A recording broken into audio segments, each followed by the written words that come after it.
Okay, मैं अभी आपको अपने रिंग्स दिखा रही हूँ जो मैंने रिसेंटली परचेज़ किया है। एक तो ये है, ये थोड़ी सी गंदी हो गई है, ये एंटिक फिनिश में है और ये मलाबार की है और इसमें आपको हॉलमार्क स्टैम्प सब कुछ दिख रहा होगा।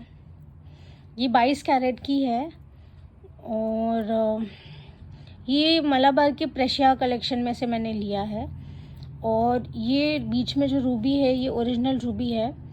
सो मलाबार से अगर आप कोई भी जेमस्टोन की ज्वेलरी लेते हो ये प्रेशिया कलेक्शन में से, तो उसमें आप कभी भी फ्यूचर में अगर एक्सचेंज करते हो या रिफ़ंड के लिए जाते हो कैशबैक के लिए, तो आपको इसका 75% वापस मिलता है।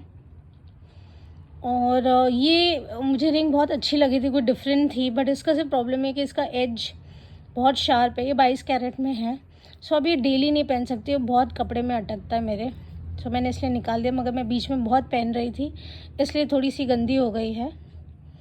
बट ये एक्चुअली अब डार्क फिनिश में है, अंदर ब्लैक जैसा आई डोंट नो इनामल है कि क्या है, बट वो एंटिक वाला लुक दिया है, इसको फिनिश दिया है। और ये एडजस्टेबल है और ये कुछ, जहाँ तक मुझे याद आ रहा है, ये कुछ 4-4.5 ग्राम की है। 4 ग्राम प्लस का कुछ है ये, या 4+ ग्राम जो भी बोलेंगे। ये भी रूबी की रिंग है, ये मुझे बहुत पसंद है। ये अलग क्वालिटी का रूबी है। जो मैंने आपको पहले रिंग दिखाया वो थोड़ा सा सस्ता रूबी है, ये थोड़ा एक्सपेंसिव वाली इसमें रूबीज़ लगे हुए हैं। और ये बाईपास रिंग जैसा है या स्पाइरल जो भी बोलेंगे, ये मुझे बहुत पसंद है। मैं इस रेट ज़्यादा नहीं पहनती क्योंकि ये अच्छी है, नई है, और ये मैंने ओकेजन के लिए रखा है। सो ये भी मलाबार से ही मैंने लिया है और इसमें अब हॉलमार्क सब कुछ है, बट अभी मुझे दिख नहीं रहा। सो बट ये भी मलाबार की है और ये कुछ 3.5-4 ग्राम की ये भी है। ये बहुत हैवी नहीं है, अंदर से हॉलो है, बट ये हम श्योर 3-3.5 ग्राम तक की है। ये 4 भी नहीं है, 4 से कम है ये। फिर ये एक मैंने लिया है मलाबार से, ये बीच में जो, ये एक्चुअली कॉकटेल रिंग जैसी है, ये काफ़ी बड़ी रिंग है इनफैक्ट। और ये मैंने ओकेजन के लिए लिया था, मुझे कहीं पे पहनना था तो ग्रीन ड्रेस के साथ मुझे चाहिए था, मुझे अच्छी लगी थी तो मैंने ले लिया था वेडिंग के लिए। और ये जो है ये नेचुरल एमराल्ड है और इसका अच्छा खासा मैंने इसका पे भी किया स्टोन का। ये भी मलाबार की है और इसमें भी सब कुछ है, हॉलमार्क स्टैम्प सब कुछ है। और इसका आप कभी भी, जैसे मैंने बताया, फ्यूचर में आप कभी भी एक्सचेंज या बाय बैक करते हो तो आपको इसका बिल वैल्यू पे 75% आपको मिल जाता है स्टोन का।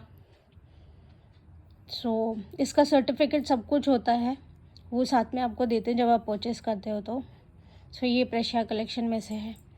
और ये एक रिंग है जो मैं आजकल रोज़ पहन रही हूँ, ये येलो सफ़ायर नहीं है, बट ये भी मलाबार की है। और ये स्टोन का ज़्यादा इसमें चार्ज नहीं किया उन्होंने, क्योंकि ये आपको इसमें स्टैम्प दिख रहा हो, क्योंकि ये एक्चुअली में सिट्रीन है और थोड़ा सा लो क्वालिटी वाला सिट्रीन है। इसकी कटिंग से भी आपको मालूम पड़ेगा।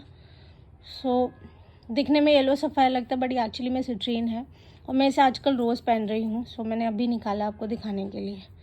सो ये कुछ एमराल्ड वाली जो मैंने, ये कुछ 4-4.5 ग्राम की, और जो मैंने एमराल्ड वाली दिखाया ये 4 ग्राम से थोड़ा कम है, ये 3.5-4 ग्राम तक है ये। और ये रिंग मैं आपको ऑलरेडी दिखा चुकी हूँ, ये तनिष्क की है। मैंने इसलिए इंक्लूड किया क्योंकि मैंने इसको थोड़ा क्लीन किया है। और इनफैक्ट पहले तनिष्क में ऐसे ही देते थे, उसमें हॉलमार्क नहीं होता था, तो ये पीछे विदाउट स्टोन जो वेट होता था वो मेंशन कर देते थे। जैसे इस रिंग का वेट है गोल्ड का 5.11 और स्टोन का वेट और सब कुछ मेंशन किया है और उनका स्टैम्प भी है तनिष्क का। ये एक्चुअली मेरी मम्मी की रिंग थी और उनके बाद मुझे मिली है। सो एडजस्टेबल रिंग है और ये पोल्की बोलेंगे इसको, अनकट डायमंड्स और सेमी प्रेशियस स्टोन्स हैं। सो आपको इसका स्टोन का सब मिलता है, जो भी इसकी वैल्यू होती है, प्लस गोल्ड का। सो मैंने क्लीन किया था तो मैंने सोचा मैं इंक्लूड करूँ। ये मैं ऑलरेडी दिखा चुकी हूँ। सो ये है आप देख सकते थोड़ा सा ही ऑक्सीडाइज हो गई थी, क्योंकि आई थिंक ये जो वर्क किया है इसमें उसकी वजह से ये और मैंने सिल्वर के साथ मैंने रख दिया था तो ये ज़्यादा ऑक्सीडाइज हो गया था, तो मैंने इसको क्लीन किया। फिर भी थोड़ा थोड़ा आपको दिख रहा होगा यहाँ पे।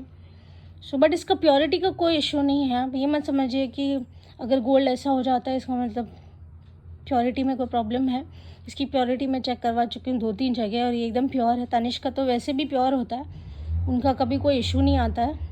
उनकी ओल्ड ज्वेलरी में हॉलमार्क नहीं, फिर भी उनकी प्योरिटी में कोई प्रॉब्लम नहीं होती है।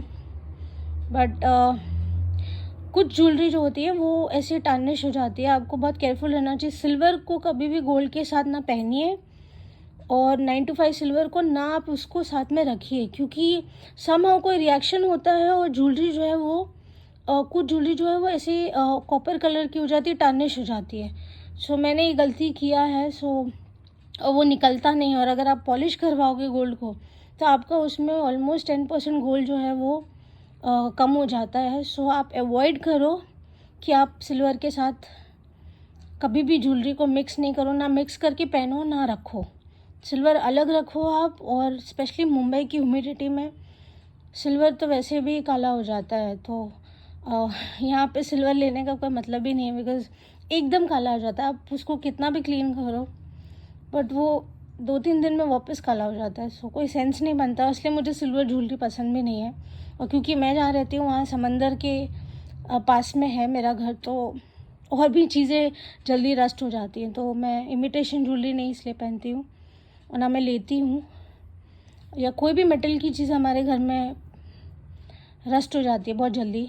सो आई मीन समंदर के पास रहने का ये इशू है। सो एनीवेज मैं आपको ये दिखाना चाहती हूँ इसको मैंने कैसे क्लीन किया है, इसका भी प्रोसीजर है, कभी मैं फ्यूचर में आपको बताऊँगी। सो ये